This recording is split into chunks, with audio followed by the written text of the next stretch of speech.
Bonsoir à tous. Bonsoir. C'est avec grand plaisir ce soir que je vous retrouve pour une nouvelle émission sur le site de la Web TV du RDH, du Rassemblement des droits de l'homme, pour une émission sur la permaculture. Et ce soir, nous allons discuter des graines germées et de la désobéissance fertile. Alors pour cela, nous avons notre fidèle permacultrice, Aurore, permacultrice de Grasse. Bonsoir Aurore. Bonsoir. Nous avons également Franck, un nouveau référent du RDH, qui va nous parler de son expérience sur les graines germées. Bonsoir Franck. Bonsoir Dominique, bonsoir Aurore, bonsoir Tal, enchanté, ravi, très heureux de participer à un live avec Tal, qui je crois sera riche en informations. Effectivement. Et le dernier, le meilleur pour la fin, nous avons donc Tal Chaleur, le docteur Tal Chaleur. Je peux dire que tu es docteur ou non? Je dis simplement le micro. Il faudrait activer le micro.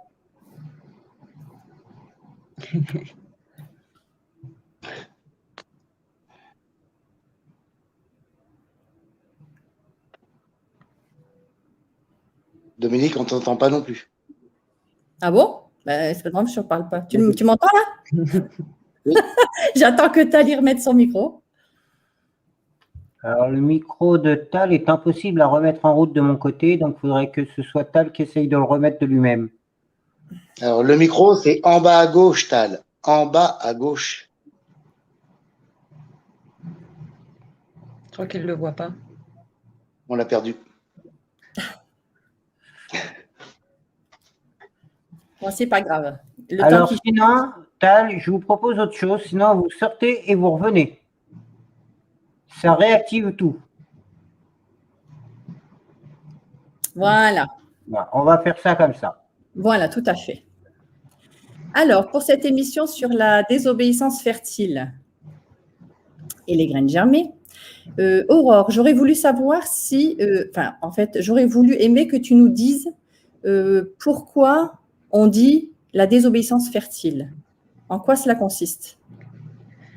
On parle de désobéissance fertile parce que aujourd'hui, la majorité des graines dites paysannes, issues de la biodiversité, elles sont illégales à la vente pour les producteurs.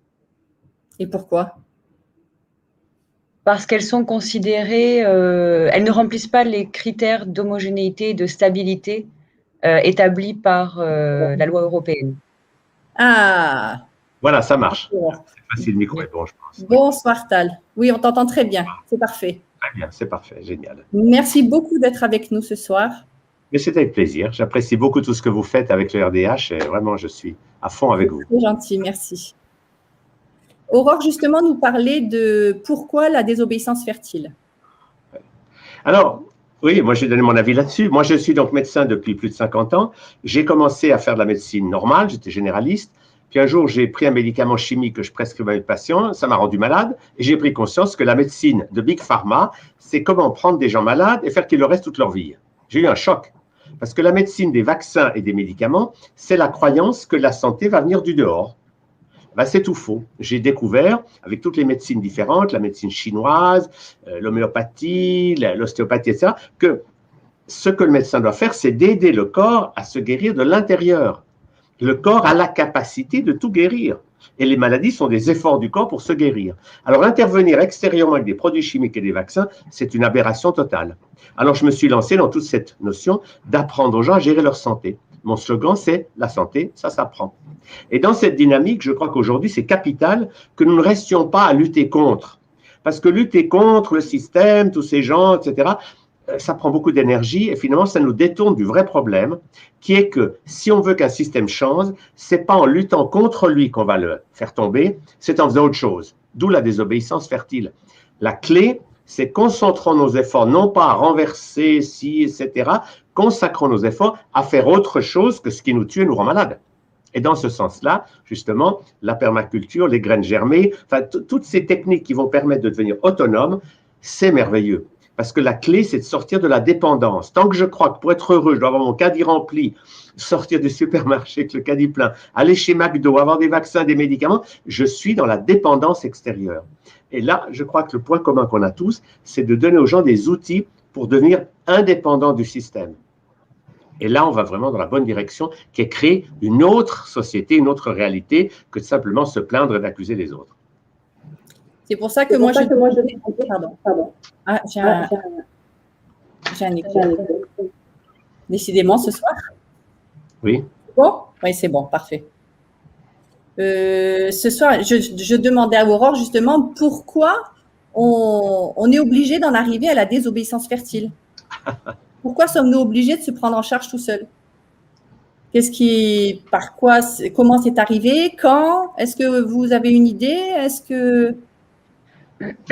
Tal, tu réponds ou je réponds? Oui, je vais répondre. Moi, je crois que ce qui s'est passé, c'est que il y a un siècle ou deux, les gens avaient beaucoup d'autonomie. On mangeait des fruits, des légumes du pays, enfin, tout était. Puis peu à peu, on a développé un espèce de système délirant où un jeans fait 85 000 km avant d'arriver chez vous.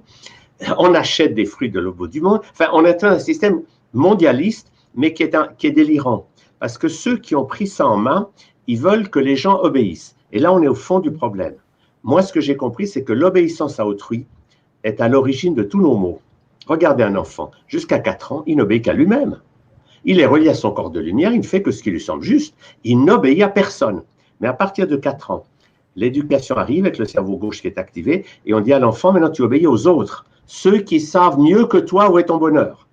Les politiciens, les experts, tous ces gens-là qui vous disent, obéissez, vous serez heureux. Et bien ça, c'est un système diabolique. Parce que quand on obéit à quelqu'un d'autre qu'à soi-même, on va souffrir forcément et on va vers des choses complètement abracadabrantes. La clé, c'est de retrouver notre conscience personnelle et de faire ce qui est juste et qui correspond aux lois de la vie. Et les lois de la vie, elles sont simples. Je vous donne qu'un exemple. Manger des animaux est une catastrophe écologique sans nom. À cause du fait qu'on mange des animaux, on détruit des forêts par milliards d'hectares. Ces animaux souffrent le martyre dans des élevages et on les mange, ce qui nous rend malades. C'est complètement abracadabrant. C'est une folie totale. Moi, j'ai écrit un livre là-dessus, ça s'appelle Viande et lait, et je montre dans ce livre qu'il y a maintenant des dizaines et des centaines d'études scientifiques qui montrent que la civilisation du bœuf est une catastrophe. Nous n'avons pas besoin de viande et de lait pour nous nourrir. Ce sont des idées fausses. Nous avons besoin de végétaux. Et ces végétaux, on peut se les procurer sans que ça passe par l'animal. Alors, pour donner un exemple qui est quand même extraordinaire, c'est qu'on découvre que quand on mange des produits animaux, on est obligé de consacrer une énorme quantité d'énergie à l'alimentation. Vous voyez le chiffre que j'ai là, ça va vous amuser ce petit dessin. Vous voyez, en haut, je nourris une personne avec de la viande, avec un sac de céréales. En dessous, avec la même quantité de céréales, je nourris déjà 7 personnes avec des céréales cuites. Et si je fais germer mes céréales, je nourris avec le même sac de céréales plus de 20 personnes.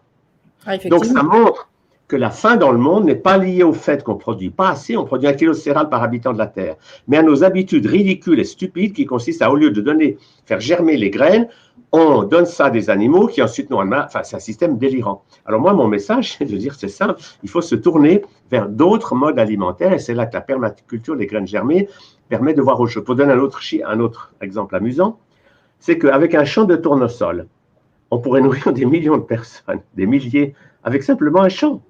On nourrit, si vous voulez, les graines germées, moi, c'est ce qui m'a plu quand j'ai découvert ça, c'est que c'est un aliment simple, qui coûte très bon marché à produire et qui donne une énergie fantastique aux êtres humains. Alors pourquoi moudre le grain, faire du pain qui nous rend malade, pourquoi donner ça à des animaux qui rendent malades alors qu'il n'y a pas besoin de ça? C'est ça. Et c'est ça que les gens doivent découvrir, c'est des accès à une indépendance alimentaire, mais aussi sur d'autres plans. Voilà l'idée générale. Et en fait, alors, pardon. Oui. Pardonne-moi, Tal, pour en revenir avec les graines germées, tu parles d'un champ de tournesol pour nourrir beaucoup de monde. C'est quoi les quantités par rapport à la population? Alors, c'est simple. Je prends le tournesol parce que c'est la graine la plus facile à faire germer. Il y a des graines, il faut 3 jours, enfin un bocal, enfin la lentille, le blé. Mais le tournesol, vous le faites tremper une nuit, ça y est, il démarre déjà. Vous le rincez et vous avez un aliment incroyable. Parce que dans une graine de tournesol qui commence à germer après une nuit de trempage, vous avez une vitalité, de la vitamine C, de la vitamine A, enfin, tout ce qu'il faut pour être heureux, ça y est. La preuve, c'est que des étudiants, ils ont fait ça à Boston, ils n'ont mangé que du tournesol germé pendant 6 mois. Et les médecins les ont suivis. Leur performance intellectuelle et sportive était au top niveau. Alors, bien sûr, après, ils ont été contents de changer un peu, mais l'idée, c'est que manger des graines germées, alors il y a différentes graines germées, mais c'est l'aliment idéal sur cette planète. C'est l'aliment qui vous donne de l'énergie et qui coûte très bon marché. Parce qu'il n'y a pas besoin de prendre une graine, la moudre, faire du pain, tout ça, c'est horriblement compliqué. Les graines germées donnent accès. Alors, moi, je dis ça simplement parce que si on donne aux gens cet accès au tournesol germé, eh bien avec très peu, avec un sac, ils peuvent manger pendant 6 mois. Et ils n'ont pas besoin d'autre chose. Parce que les graines germées, c'est un aliment extraordinairement vitalisant. Il y a tout dedans.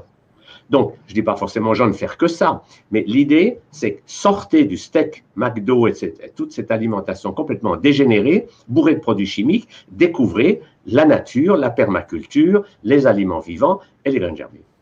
Souvent, ça fait rire aussi, hein, quand on dit à quelqu'un qu'il faut manger des graines germées, ils vous disent, ah ben, tu vas brouter, tu manges des graines, tu te prends pour une poule. Alors, moi, je dis ça comme ça. Et oui, c'est la mentalité. Ce qu'il faut, c'est inciter. Moi, mon rôle, c'est qu'il ne faut pas dire aux gens ce qu'ils doivent faire. Autrement, on devient… Non, pas du tout, pas du tout. Il faut leur dire, tu devrais essayer. Tout à fait. Si tu ne fais pas très bien, ben fais une petite cure ou un jeûne ou une petite cure de graines germées. Et puis, si tu fais ça, tu vas voir toi-même que c'est les lois de la vie. Quand tu mets du vivant dans ton corps, ben, tu vas mieux. Oui. Moi, j'ai comme c'est une histoire extraordinaire. J'ai connu une vieille dame qui avait 80 ans, qui était une réfugiée roumaine et qui était pleine de maladies. Et puis, quand elle a corrigé le livre que j'avais fait à l'époque sur les graines germées, parce qu'à l'époque, on n'est pas encore Internet, alors elle avait corrigé ce livre que j'ai publié à, je ne sais plus, 20 ou 30 ans.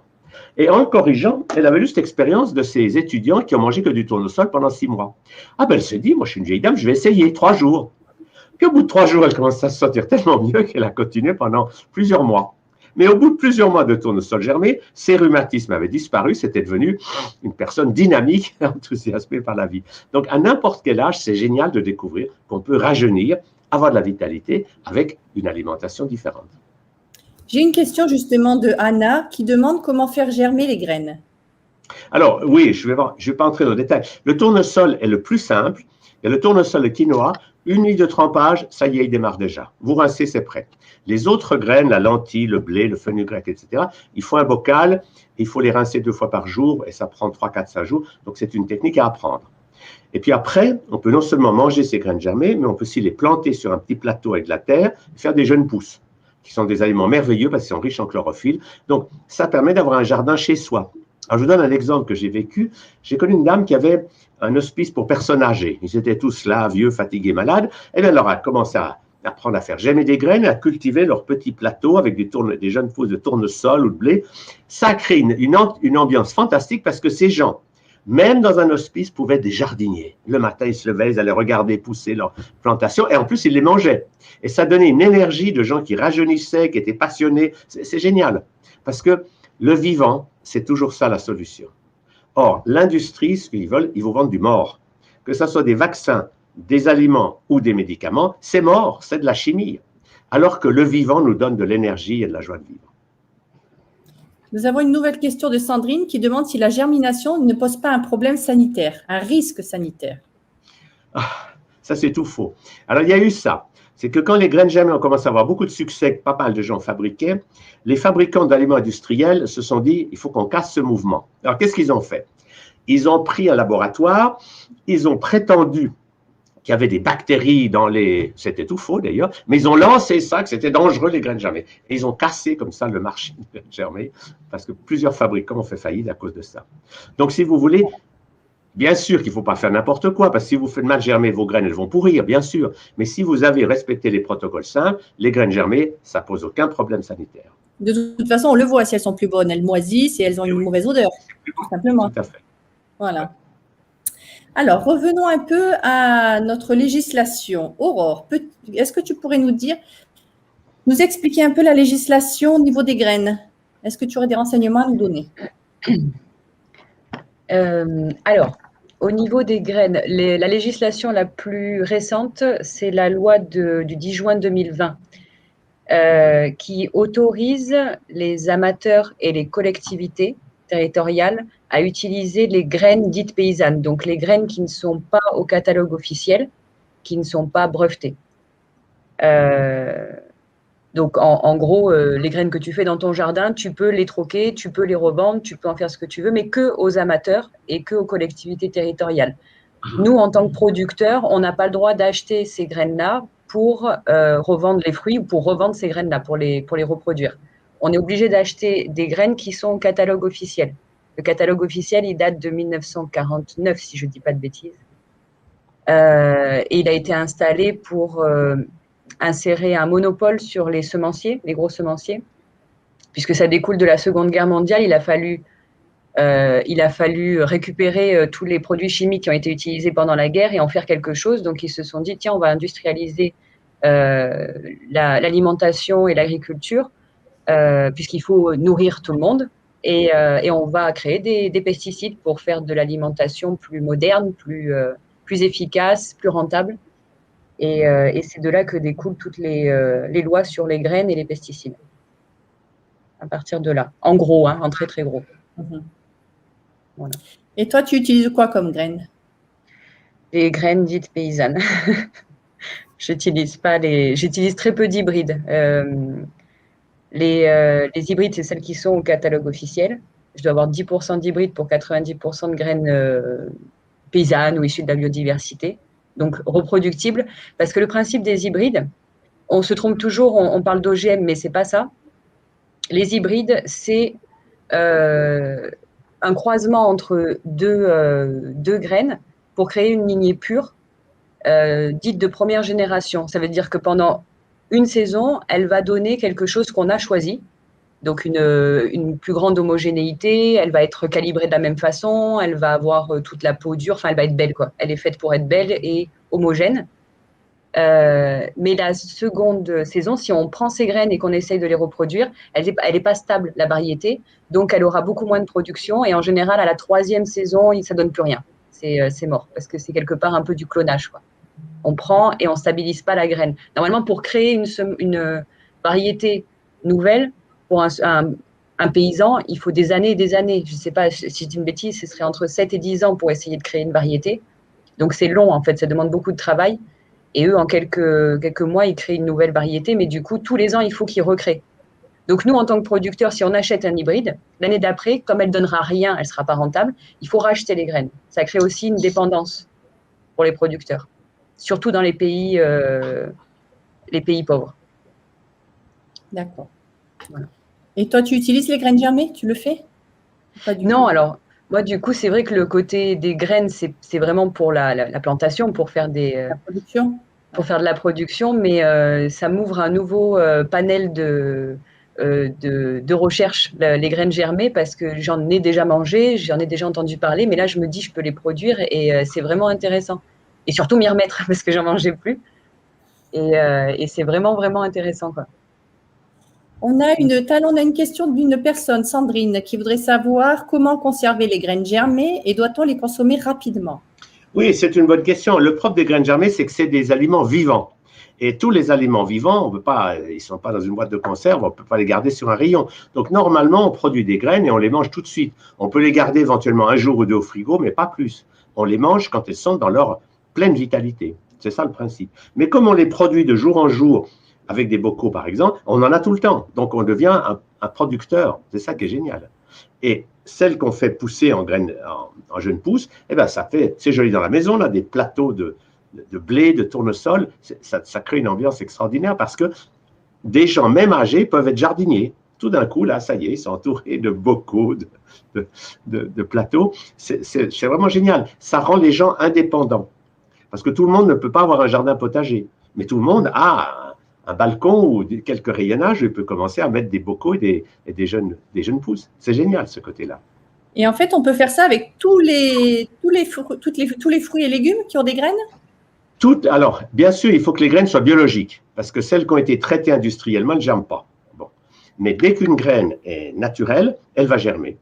Alors, on en trouve maintenant dans tous les diétiques et un peu partout, des petits sachets. Et puis après, c'est pas bien d'expérimenter. Et chaque graine a un goût différent.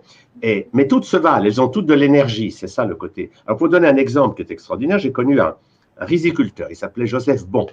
Et il faisait pousser du riz en Camargue. Et tout d'un coup, un jour, toutes ses artères du cœur étaient bouchées, on voulait lui faire des opérations. Il s'est dit, ah, je vais plonger des graines germées. Et il a découvert que le riz qu'il avait ne germait pas parce qu'il était chauffé au mazout. Alors, il a fait du riz séché à température ambiante. Et ce riz-là germe. Et ça l'a complètement guéri. Alors, comme il était très enthousiaste de ces graines germées, notamment son riz, il a stimulé quelqu'un de l'INSERM à faire une étude sur le riz germé. Et la conclusion de cette étude, c'était que si les Asiatiques pouvaient manger un peu de riz germé, un grand nombre de maladies de carence disparaîtraient. Parce que beaucoup de gens, à cause du riz blanc qui est raffiné, ils n'ont plus de vitamines, enfin, ils n'ont plus les enzymes qu'il y a dans le riz germé. Et la conclusion de ce rapport, c'est que si on faisait connaître ce riz germé en Asie, ça serait fantastique. Mais malheureusement, les industriels ont fait pression pour que cette étude soit mise dans un tiroir, qu'elle ne soit jamais publiée. Parce que le problème des industriels aujourd'hui, c'est que plus ils rendent les gens malades avec des aliments toxiques, plus c'est les mêmes qui vous vendent des médicaments pour soulager vos maux. Donc on est dans un système de fous. Et ça, c'est depuis Rockefeller, avec le Codex Alimentarius, etc. C'est que des pouvoirs ont pris contrôle de la médecine, mais aussi de l'alimentation. Et ils ont imposé des normes et une façon de faire qui est purement quantitative. Or, la vraie diététique, ce n'est pas la diététique des quantités, c'est la diététique qualitative. C'est que ce qu'il faut, c'est des aliments qui ont de l'énergie, des aliments vivants. Et pas les questions des calories, des grammes de protéines, tout ça, c'est une diététique abracadabrante, mais qui ne tient pas la route sur le plan scientifique. Vous voyez le principe? La clé de tout, c'est la vitalité des aliments. Effectivement. Voilà. Donc, le riz, on peut le faire germer. Oui, on peut faire germer s'il n'a pas été chauffé au mazout. Alors, pratiquement toutes les graines, les céréales, l'ail, l'oignon, on peut faire germer plein de choses. C'est très amusant d'ailleurs. Et c'est très éducatif pour les enfants parce qu'ils voient pousser des choses sous leurs yeux. Alors, ça rejoint l'idée de la permaculture, où la permaculture, je vais dire, il faut avoir un bout de terre. Il faut pouvoir cultiver un peu sur un balcon ou dans un jardin, mais c'est la même dynamique. C'est respecter les lois de la vie et produire des aliments qui ont de la vitalité. Et pas des aliments bourrés de pesticides, d'OGM et de chimie de tous les côtés. Effectivement. Ça, c'est un apprentissage, c'est un réapprentissage en fait. Hein. Oui. Franck, j'avais entendu dire que tu as eu une expérience à nous partager avec les graines germées. Oui. J'ai fait une expérience en 2017. Ça veut dire qu'en fait, j'ai fait… On ne t'entend pas bien. Je suis désolé, je vais essayer de parler plus fort. J'ai un problème avec mon micro. Vous m'entendez? Ah, d'accord. Oui, c'est mieux. Oui. J'ai fait une expérience en 2017. Ça veut dire qu'en un an, j'ai mangé que des graines germées. Voilà. Que des graines germées. Donc, j'avais qu'on appelle ça un RGO, vous savez. Un reflux gastro-œsophagien. Voilà. En fait, tout a disparu en mangeant que des graines germées. Et au bout de 3 semaines, tout a disparu. Bon, par contre, on dort moins parce qu'on est bourré d'énergie. On dort beaucoup moins. On fait des cures de sommeil qui durent, je ne sais pas, c'est 2-3 heures par nuit. Et j'ai fait ça pendant quasiment un an. J'ai fait toute l'année 2017. Où j'ai perdu à peu près 30 kilos, 35 kilos. Voilà. Je me suis mis à courir en montagne. Donc tout ce que je dis là, bien sûr, ça peut être avéré, on peut le dire. Je faisais à peu près entre 200 et 250 km en courant en montagne. En fait, je ne pouvais plus marcher. Je cours. Et honnêtement, le sommeil, même au niveau intellectuel, comme on appelle ça, cognitif, on est un peu performant. Donc je suis commerçant. Au niveau commerce, on améliore nos performances. Donc physiquement, intellectuellement. Moi, je vous donne, faites un test, ne serait-ce que 15 jours et vous verrez ce qui va se passer. Voilà, tout simplement. Bon, moi, je l'ai fait pendant un an. Donc, quand j'étais invité, je mangeais, pour ne pas faire le difficile, je mangeais un peu comme tout le monde. Mais dès que je rentrais chez moi, j'ai fait ça pendant un an. Donc, je me suis remis aux graines. Donc, je prenais, comme tu disais tout à l'heure, Tal, les graines germées de tournesol sont exceptionnelles, mais vraiment exceptionnelles, parce que ça répare le pancréas. C'est très bon pour le pancréas. Chaque graine a tous les nutriments nécessaires en fait pour vos organes, en fait, pour tous les organes du corps. Non, j'ai vécu une belle expérience à refaire, puisqu'en fait, bon, bah, depuis 2018, on vit une époque historique assez mouvementée.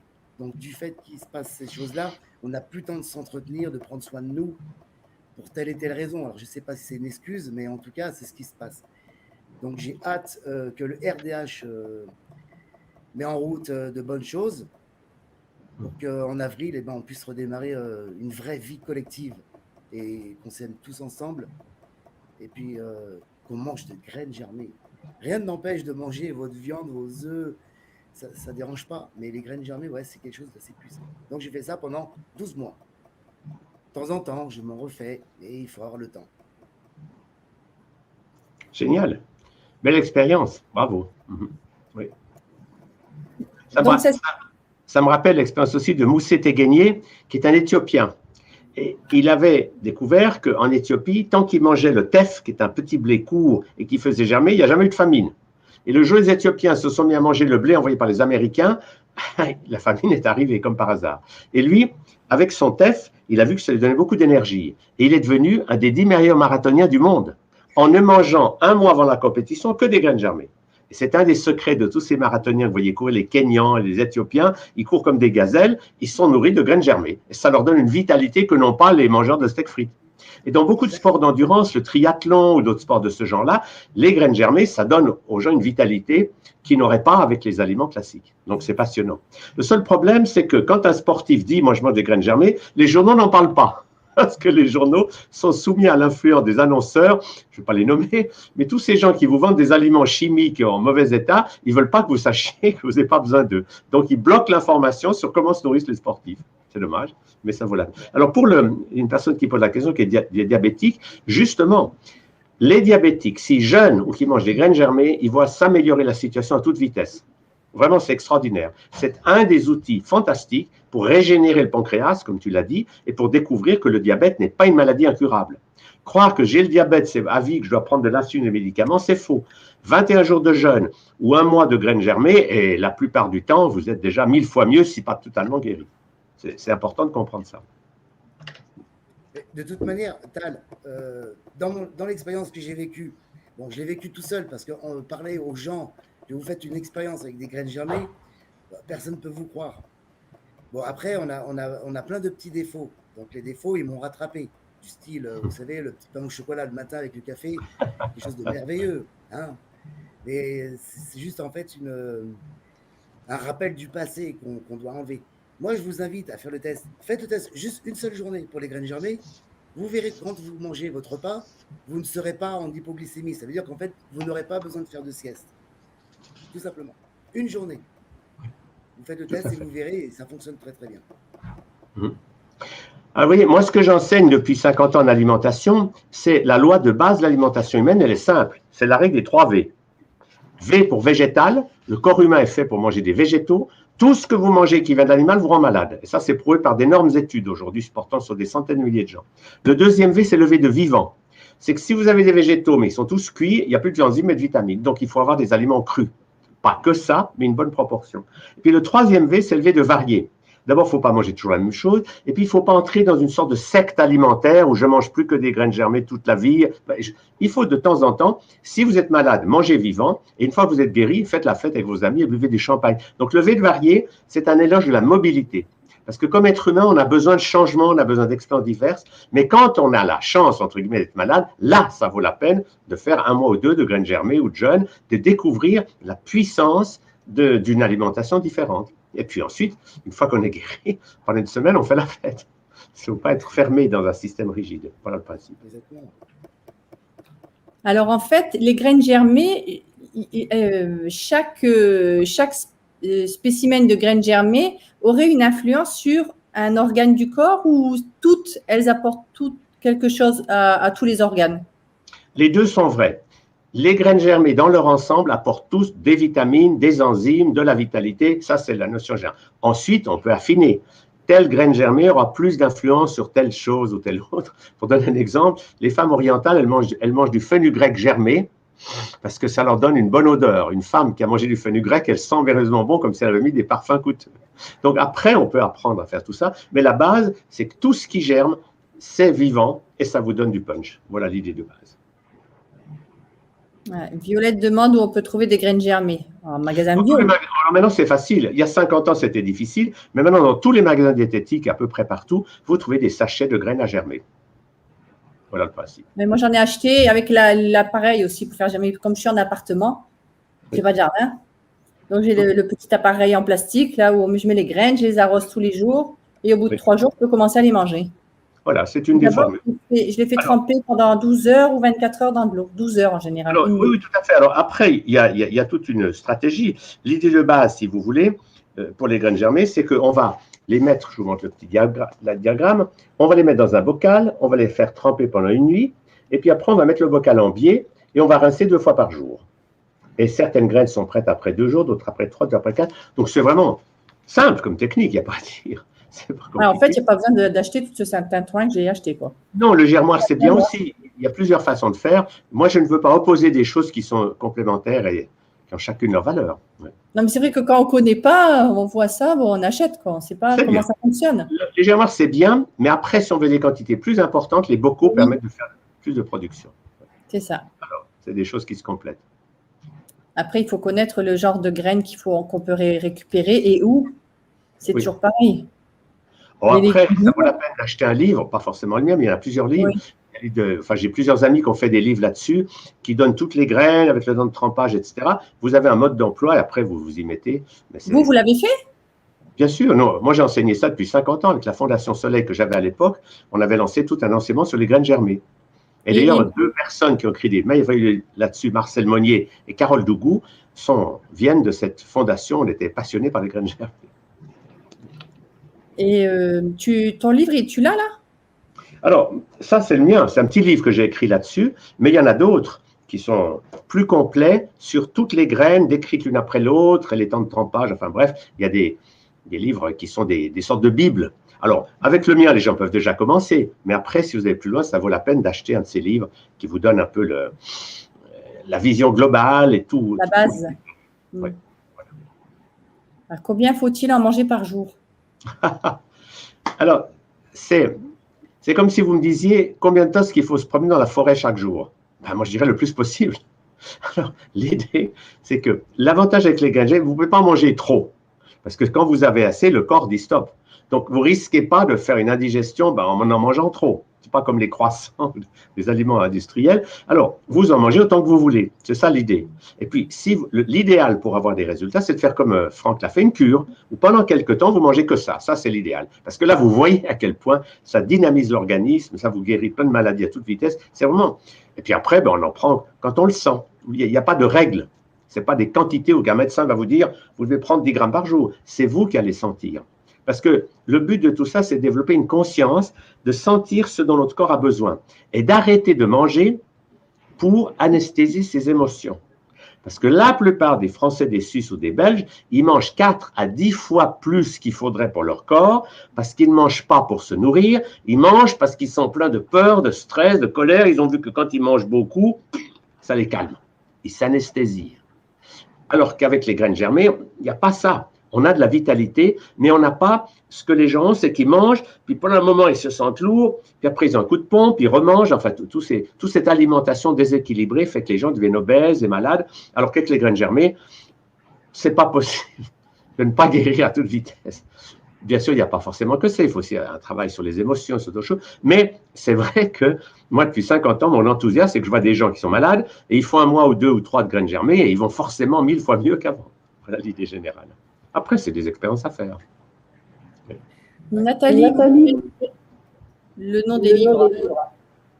Alors, j'ai nommé, il y a un manuel des graines germées de Marcel Monnier, et puis il y a des livres de Carole Dougou. C'est les 2 noms que je peux vous donner, je peux vous les écrire.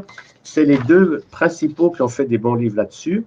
Et vous les trouvez d'ailleurs, il y a Marcel, je vais vous les écrire là, Marcel Monnier, et puis il y a Carole Dougou qui a aussi un site, parce qu'elle enseigne les graines germées dans le Valais en Suisse. Alors voilà 2 noms, avec ces 2 noms, vous trouvez leurs livres, et c'est des livres remarquables.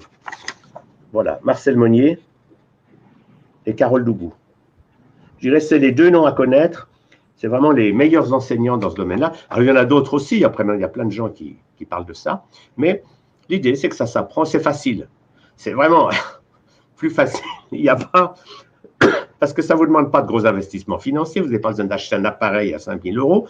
Et puis, après, c'est à expérimenter. Puis après, vous commencez tranquillement. Vous faites du tournesol. Puis après, d'autres... C'est une aventure, mais passionnante, parce qu'elle vous met en contact avec les énergies fondamentales de la vie. Et une graine qui germe, c'est un miracle. C'est extraordinaire, une graine qui germe. Il y a une très belle histoire comme ça. C'était il s'appelait Chengragassa, je crois, il dirigeait la Perse. Puis on lui a dit qu'il y avait quelqu'un qui était un grand sage. Alors il va voir ce grand sage. Et puis le grand sage lui dit, vous savez, puisque vous êtes venu me voir, je vais vous donner mon maître. Il lui donne une graine, un grain de blé. Et l'autre, il rentre dans son palais avec son grain de blé, il trouve ça un peu idiot, il met ça dans son trésor, et ça lui semble ridicule. Puis tout le monde continue à lui parler de ce grand sage, etc. Puis un jour, alors il repose la question au grand sage, mais pourquoi me donner cette graine? Il a dit, parce que si vous l'arrosez, vous la faites germer, elle vous enseignera toutes les lois du vivant. C'est très beau. Et c'est comme ça que toute la Perse, d'ailleurs, est devenue porteuse de cet enseignement de Zoroastre. C'était lui qui était ce grand sage qui enseignait les graines germées. C'est une belle histoire. Parce que c'est vrai qu'une graine qui germe contient toutes les lois du vivant. Un peu d'air, un peu d'eau, ça y est, ça pousse. Ah, quelle merveille! Une graine, Donc, en fait, une graine germée, on pourrait dire, celle-ci, elle est ancestrale. Elle existe depuis que la plante, elle est née, puisque ça pousse, ça fait une graine, ça pousse, ça refait une graine. Et Oui. l'énergie qu'elle a, cette plante-là, du coup, en mangeant une graine, nous, on récupère l'information de l'énergie de la plante. C'est ça. C'est ça qui est intéressant. Puisqu'en fait, la graine, quelqu'un a posé la question, donc on les cuit pas, hein, les graines. Sinon, c'est plus, il n'y a plus de nutriments, il n'y a plus rien. Il faut vraiment qu'elle sorte de 1 mm, juste 1 mm, et vous la mangez. Vous n'attendez pas qu'elle continue. Puisqu'en fait, ce qui sort, en réalité, c'est la racine. Et c'est ce qui va faire développer, en fait, la plante. Et en fait, quand vous la mangez, cette énergie-là, en fait, elle se développe à l'intérieur de vous. Et toute l'information, la belle information que la plante a eue, vous l'avez en vous. C'est beaucoup mieux que de manger un steak. Vous pouvez manger un steak toujours quand vous êtes invité chez les amis, la famille, il n'y a pas de problème.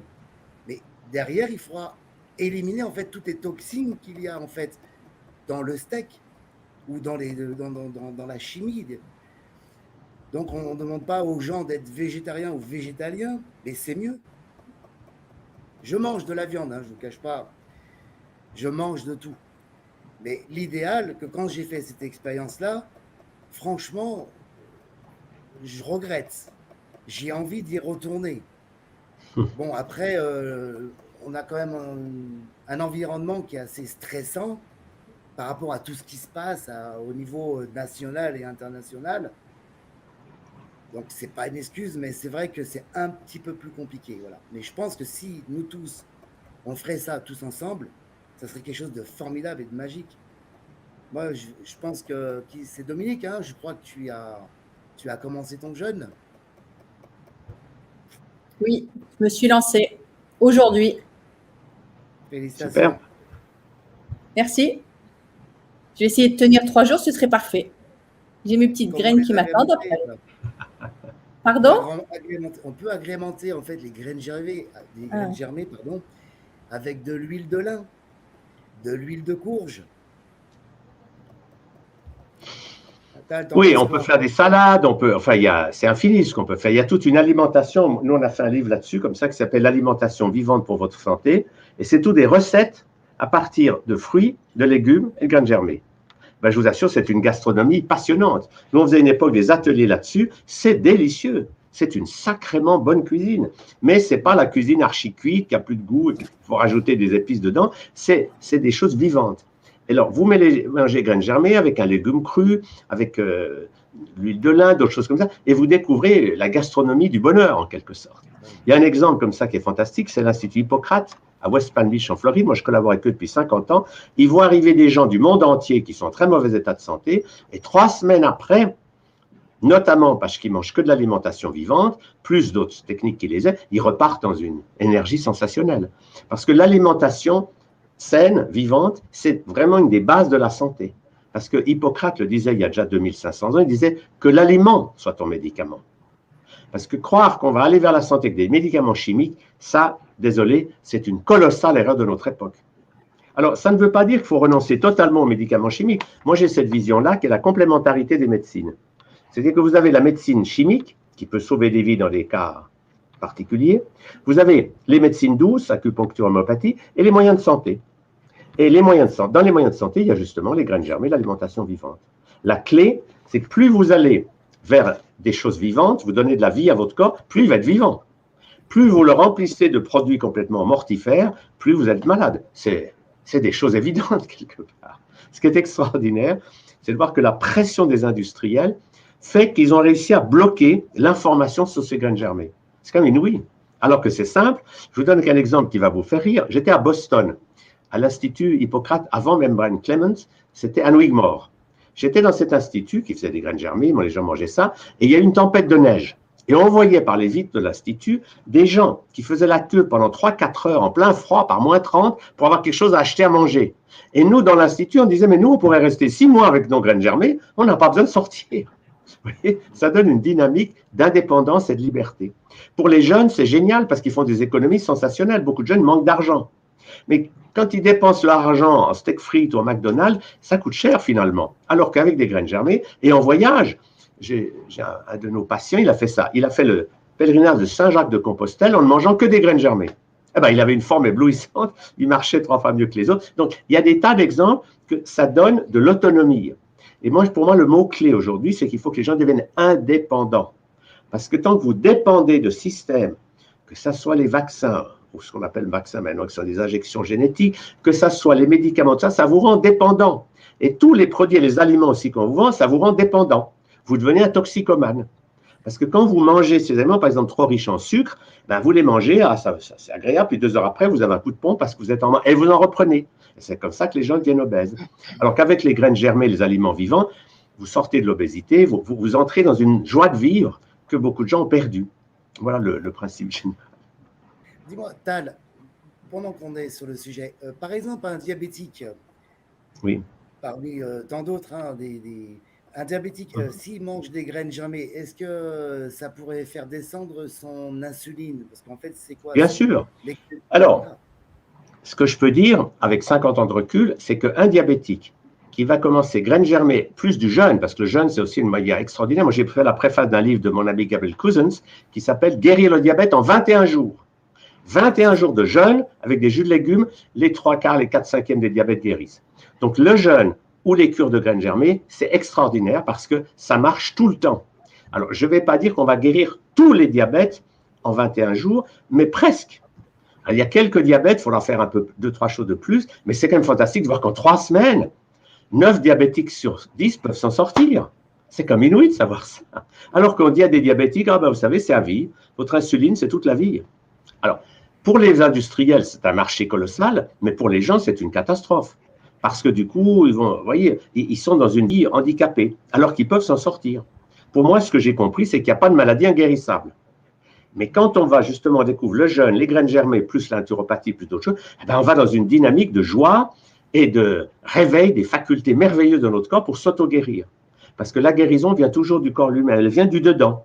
Nous avons un corps qui est génial. C'est 1000 milliards de réactions chimiques à la seconde dans un corps humain, des millions de cellules qui naissent et qui meurent. C'est fantastique.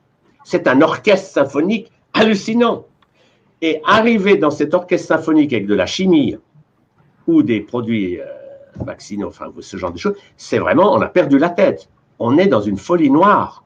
Et croire que la santé va venir de ça, ça c'est la grande illusion.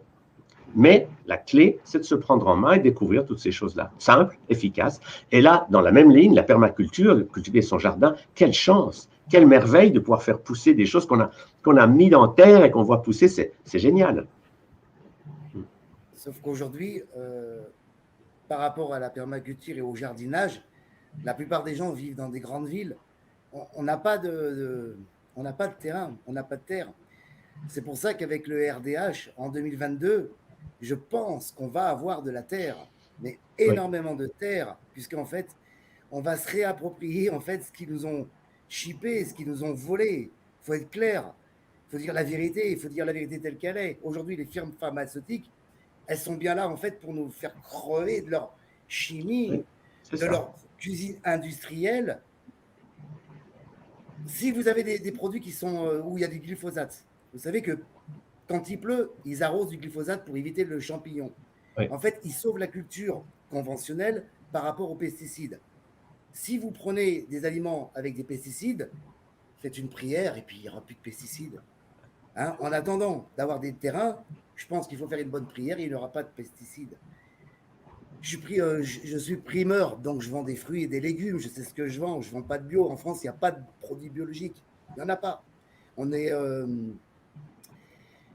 Qu'on appelle ça, j'ai perdu le mot, je suis désolé. Il n'y a pas de production biologique en France, sachez-le. En conventionnel, presque pas. Aujourd'hui, on a perdu, à cause du froid et du gel, on a perdu jusqu'à 90% de la production des abricots. Tout vient des pays étrangers, de l'Espagne, de la Turquie, du monde entier, en fait. Donc, les graines germées, elles peuvent être la possibilité, mais ça peut être quelque chose d'assez inouï. Moi, je dis à tous les gens là, qui nous écoutent, faites un test 2 jours. Faites un test 2 jours et vous verrez ce qui va se passer. Alors, par contre, la nuit, je ne vous dis pas, vous allez transpirer. Hein. C'est un truc de fou. Ah, vous allez transpirer parce qu'en fait, les graines germées, elles vont vous donner l'énergie. Et en fait, ce qui se passe, c'est que les graisses dans votre corps, elles vont être assimilées en fait par le.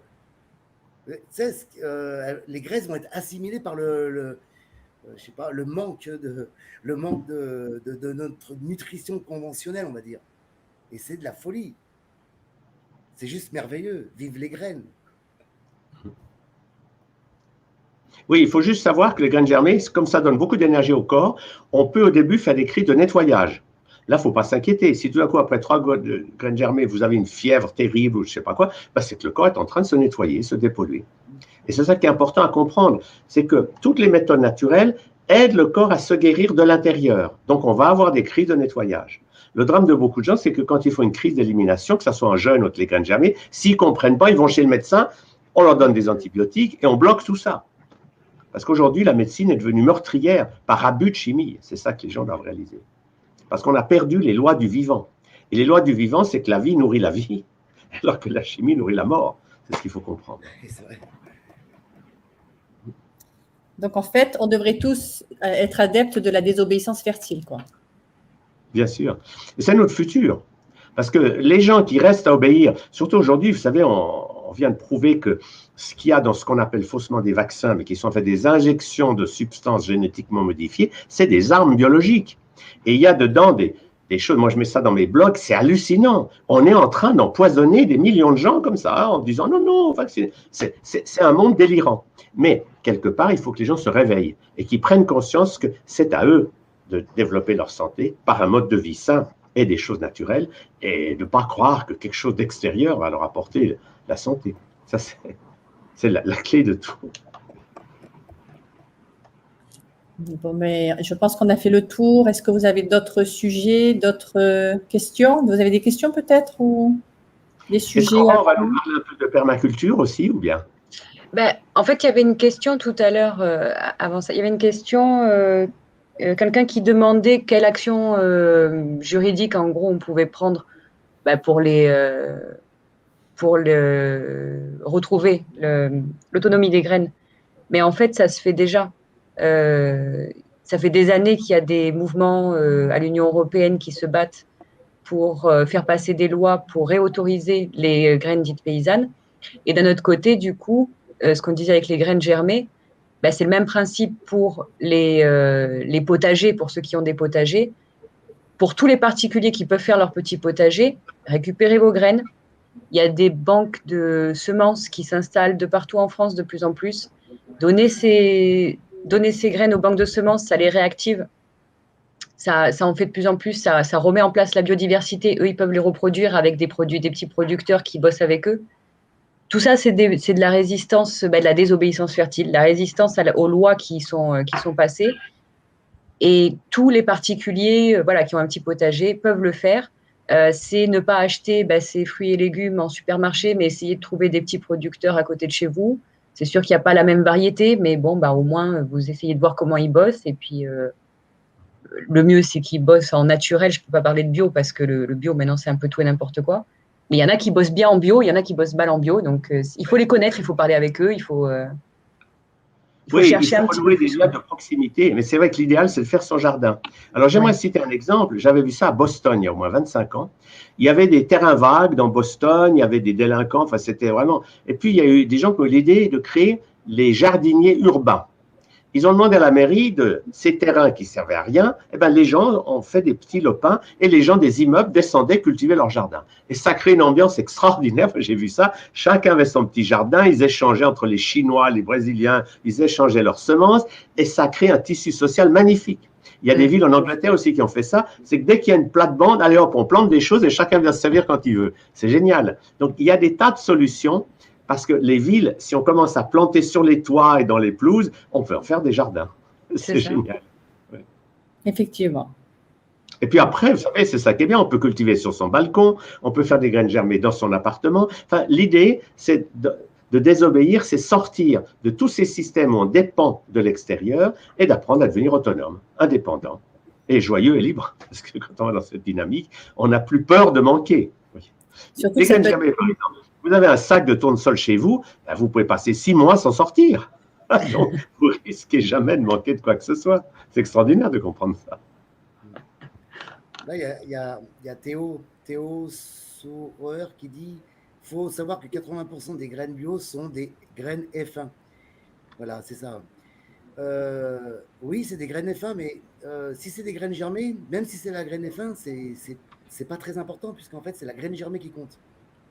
La graine F1, en fait, c'est pour la reproduction. Ça veut dire qu'en fait, quand on plante une graine F1, elle peut pousser une année, mais elle ne repoussera pas l'autre. Voilà, tout simplement. Bon, elle peut être bio, mais puis ça peut être une graine germée très, très bonne à manger. Voilà. Regardez les graines qu'il y a dans un melon. Regardez. Regardez. Dans un seul melon. Et on nous dit qu'il n'y a pas de nourriture. C'est vrai ou pas? On nous dit qu'il n'y a pas de nourriture. Une graine, dans un melon, il y a 400 graines. 400 graines, à peu près 400 graines. Vous vous rendez compte? Il y a à manger à profusion. Sauf qu'on bloque. Aujourd'hui, on est bloqué en fait par la hiérarchie industrielle pharmaceutique, puisqu'en fait, Monsanto, etc. Ben, en fait, les graines, elles dépendent de ces gens-là. Donc, petit à petit, si on prend notre petit terrain et puis qu'on arrive à planter, déjà, si on mange des graines germées, ça serait quelque chose de formidable. Déjà, on ne va plus polluer la planète avec, vous savez, les fermes industrielles de viande, de poulet, de porc, de bœuf. Là, je ne vous dis pas le truc, c'est phénoménal. En permaculture, on apprend que quand on a des vaches, vous avez vu aujourd'hui, ils ont des cheptels de 300, 400 têtes. Ben, vous savez ce qu'elles font, les bêtes? Elles font du battement dans la terre. Elle consolide la terre comme du béton et elle devient incultivable. À cause de la nourriture, de la viande, elle devient inexploitable. Aujourd'hui, en France, on n'a pas de terre arable. Il n'existe plus de terre arable. Tout est pollué. La seule chose qui peut dépolluer, en fait, c'est l'individu, la synergie avec, en fait, la synergie. Il faut une éthique et ça commence par la personne. Ça veut dire que ça commence dans notre cœur et on doit, en fait, on doit tous apprendre de la permaculture. Même si on vit dans des villes, on doit apprendre la permaculture, ne serait-ce que pour savoir comment tout ça fonctionne. J'ai fait Pardon, Tal? Oui, et ce que les gens devraient réaliser, c'est que quand ils mangent un steak, ils devraient imaginer qu'il y a devant eux 40 personnes qui tendent une assiette vide en disant « c'est à cause de toi que je meurs de faim ». C'est quand même dingue. 40 personnes meurent de faim quand vous mangez votre steak. Alors que si vous mangez des graines germées, vous avez à manger à profusion et vous pouvez… Le monde pourrait être abondant. C'est ça qui est extraordinaire. C'est qu'on a réellement créé la pénurie et la maladie avec des habitudes toxiques. Alors les gens sortent du supermarché, le caddie plein, mais dedans, il n'y a plus rien de vivant. Il n'y a plus de vitamines, il n'y a plus rien. Alors, Après, justement, les graines, les graines de melon, par exemple, on peut les sécher, puis après, on peut les retremper, parce que les graines, c'est ça qui est génial, ça se conserve très facilement. Sec, elles se conservent des mois, même des années, même 1000 ans. Et dès que vous mettez de l'eau, ça y est, la graine, elle commence à germer. C'est vraiment extraordinaire. Et ensuite, quand elle germe, vous faites vos expériences, ou bien vous mangez des graines germées, ou bien vous les plantez sur un petit peu de terre, et vous faites des jeunes pousses. C'est passionnant. Ça fait que chacun peut devenir jardinier, même dans un petit appartement. Là, c'est dommage que je ne peux pas partager. J'avais des photos à vous faire partager, puisque j'ai fait une bande de culture en Russie, donc près de la frontière du Kazakhstan. Ah. Donc les températures là-bas, l'hiver, elles sont à moins 30 degrés, moins 35, et l'été, on est à plus 45. Donc en fait, il y a un petit printemps et un petit automne, mais sinon, on passe du froid à du chaud. Sur 2,50 m, 2,50 m carrés, j'ai fait une bande de permaculture. Donc en fait, je vous explique en 2 mots, j'ai creusé un trou de 40 cm, j'ai mis des gros rondins de sapin. Pourquoi le sapin? Parce que le sapin, il est spongieux et il va capter l'humidité en fait de la terre, et quand il pleut, le sapin va pomper l'eau. Donc ça va alimenter en fait le terrain. Ensuite, vous mettez un peu de tout ce qui est brindille, du carbone en fait. Le carbone, il va permettre d'azoter naturellement votre terrain. On apprend ça en permaculture. Ensuite, vous remettez votre terre, et au-dessus de la terre, vous mettez un paillage de 40 cm. Sur les 2,50 m, on a ramassé à peu près 45 kg de légumes. Donc j'ai des vidéos, j'ai des photos pour ceux qui veulent. Je peux leur envoyer, et c'est vrai, ça existe vraiment. Sans arrosage, sans pesticides, sans travail au sol. On regarde et ça pousse tout seul. C'est phénoménal. Sachez qu'un steak, le fait de manger un steak, je crois que c'est 250 litres d'eau, c'est ça? Oui. Voilà. Un œuf, c'est 40 litres d'eau. Vous mangez un œuf, vous avez consommé 40 litres d'eau. Je vois pas l'intérêt en fait de. C'est compliqué, vous voyez ce que je veux dire? Un steak 250. Alors, on a des efforts à faire à ce niveau-là. Pourquoi? Parce qu'en fait, on a été ensevelis par une très mauvaise information. C'est qu'on nous a appris qu'il fallait manger, et oui, on nous a pas appris comment il fallait manger. Voilà. Tout à fait. Voilà. Franck, je te coupe 2 minutes. Je voulais savoir, est-ce que tu fais partie d'une cellule? Est-ce que tu as une cellule dans le RDH? Oui, je suis dans la cellule énergie libre et permaculture. Tu devrais créer un groupe comme j'ai fait sur Facebook. Moi, j'ai fait la santé, le RDH. Et comme ça te permettrait de mettre tes photos. Oui. Et de rassembler les gens qui sont intéressés, tout simplement. Avec plaisir. J'ai une vidéo et puis des photos que je pourrais commenter. C'était génial, en fait. Une belle expérience à refaire, franchement. Voilà, mais c'est merveilleux. Ouais. Comme quoi, le retour à la nature et l'apprentissage de savoir ce qu'il y a réellement autour de nous, et ça peut être bénéfique pour la santé et pour notre psychologie aussi, pour notre psychisme. C'est un bien pour tout le monde. Le tout, c'est de réapprendre. Se réapproprier la vraie nature de l'être humain et de la terre, tout simplement. Tout à fait. Voilà, je voulais vous remercier beaucoup pour cette émission qui a été extrêmement intéressante. Merci Aurore, merci Franck, et merci beaucoup Tal d'être venu parmi nous ce soir. C'était vraiment extra. Je suis vraiment ravie. Et vas-y, dis, qu'est-ce qu'il y a, Franck? Deux petites questions, Tal, avant qu'on arrête. Avec les graines germées, combien d'êtres humains sur Terre pourrions-nous nourrir? Je n'ai pas le chiffre exact, mais on pourra nourrir au moins 15 milliards, le double de ce qu'on nourrit aujourd'hui. Enfin, le problème de la faim n'existe plus quand les gens font germer des graines. C'est ça qui est extraordinaire. Alors, je vous donne un exemple. Il y a eu un médecin qui avait vu que dans les camps de réfugiés en Thaïlande, quand il faisait germer les graines, avec la même quantité de céréales, il nourrissait le double de gens des autres camps de réfugiés. Ah! Il a trouvé ça génial. On a fait un projet avec lui pour lancer à la Croix-Rouge une expérience pilote avec les graines germées. Vous savez ce qui s'est passé? histoire extraordinaire. Il est arrivé au comité général de la Croix-Rouge, il a dit, regardez, j'ai un projet formidable avec les graines germées, on pourrait nourrir le double de réfugiés dans un camp. Et la direction a dit, ah, c'est bien votre projet, mais vous savez, Nestlé, pour ne pas les nommer, vient de donner 5 millions pour le musée de la Croix-Rouge, alors remballez-vous. Donc il y a eu comme ça, parce qu'à une époque, on essayait de faire passer le message dans les institutions, motus, toutes les institutions, l'OMS, fermées. L'OMS, qui devrait parler de la santé, non d'une pipe. Et les graines germées, c'est de la santé. Eh bien, ils ne parlent jamais de ça. Ils ne parlent que chimie, big pharma. C'est ça le drame. C'est que les institutions sont vérolées à cause de l'argent. Elles ne donnent pas aux gens les outils pour être en bonne santé. Parler du jeûne, par exemple, ça devrait se faire. Le jeûne, c'est fantastique. Beaucoup de maladies guérissent quand on jeûne ou quand on fait des cures de graines germées, mais ces informations sont verrouillées. Dans les médias d'aujourd'hui, il n'y a plus qu'une propagande où on vous dit « obéissez, obéissez, faites ce qu'on vous dit ». Et c'est ça qu'il faut changer. Il faut que les gens se retrouvent leur autonomie. Je ne vais plus obéir à qui que ce soit, je vais obéir à moi et je vais faire des expériences avec les principes de la vie. Moi, c'est ce qui me donne beaucoup de joie depuis 50 ans. J'ai écrit 60 livres, mais j'ai honte d'aucun. Parce que ce que je mets dans mes livres, c'est des choses qui sont des lois de la vie, ça ne change pas. Alors que les modes, les régimes alimentaires, tout ça, ça change tout le temps. Mais les principes de base restent toujours vrais. Oui. Moi, ça m'a rendu heureux quand j'ai écrit mon premier livre sur l'alimentation il y a une 50aine d'années. Je me suis dit, mais je ne veux pas mettre dans un livre quelque chose dont j'aurai honte l'année prochaine.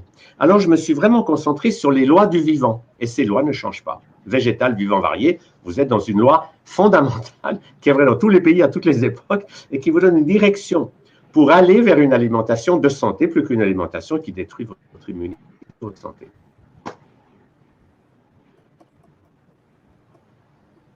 C'est bon? Merci beaucoup Tal. C'est très gentil à toi de répondre si gentiment à toutes nos questions et d'être venu participer à notre émission. Merci à tous les deux, Aurore et Franck. On a bien très contente de t'avoir rencontré. Et j'ajouterais aussi que moi, je réponds beaucoup par mail. Si les gens vont sur mon site, santéglobale.world, ils me font un mail et moi, je donne des informations. Je fais ça toute la journée. Je réponds aux gens par mail. Par téléphone, j'arrive pas toujours parce que j'en ai trop. Mais par mail, si on me pose une question, j'envoie des textes. J'ai entre autres un très joli texte sur comment utiliser le tournesol en cure, etc. Et si les gens en ont besoin, ils me font un mail et je leur réponds. J'envoie ça avec plaisir. Voilà. Voilà, est-ce que tout le monde a entendu? Nos adhérents, les personnes qui nous écoutent? Alors voilà, bon ben l'émission tire à sa fin. Je voulais tous vous remercier. Merci à chacun de nous avoir écoutés. Et puis je vous dis à la prochaine fois. Bonne soirée à tous. Merci et le beaucoup. RDH vous dit à tous, vive la France. Bonne soirée. Merci Bonne soirée, merci beaucoup. Bonne soirée à vous tous. Merci Tal. Merci. C'était un live très enrichissant et voilà, et riche d'informations. C'est ce qui nous a intéressés à tous et à ceux qui nous suivent dans le live. Voilà, moi je vous dis, j'ai un message à te faire passer, Tal. Si tu peux le faire passer aux autres, c'est que le RDH, c'est quelque chose de formidable. Pourquoi? Parce qu'en fait, c'est un groupe politique sans être un groupe politique. Hein, c'est un parti parce qu'on est obligé, on dépend d'une république. Donc, j'espère qu'en avril 2022, cette république va disparaître, et franchement disparaître, parce que là, on n'en peut plus. Et je pense que tout le monde derrière, tout le monde sont du même avis que moi. Je pense que ça va apporter ses fruits. Merci Tal pour cette brillante présentation. Si je peux finir sur une note joyeuse, regardez cette jolie photo. C'est des enfants du sud de l'Inde. C'est pas beau de sourire comme ça? Ouais.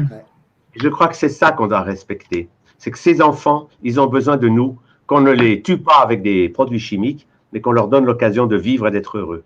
Mais ce sourire, ça fait chaud au cœur de voir ça. Et je crois que pour nos enfants, il faut qu'on se prenne en main. On ne peut pas rester qu'un système, maintenant on vaccine les enfants de 12 ans, non, mais on a perdu la tête. Il faut vraiment respecter la vie. Et quand on respecte la vie, le sourire arrive. C'est beau, hein? Ouais. Les enfants des Indes. Alors je souhaite ce sourire à tous pour nous délivrer des folies actuelles et entrer dans une vie joyeuse. Merci à vous. Merci beaucoup. Merci à chacun d'entre vous. Bonne soirée à tous. Merci. Bonne soirée.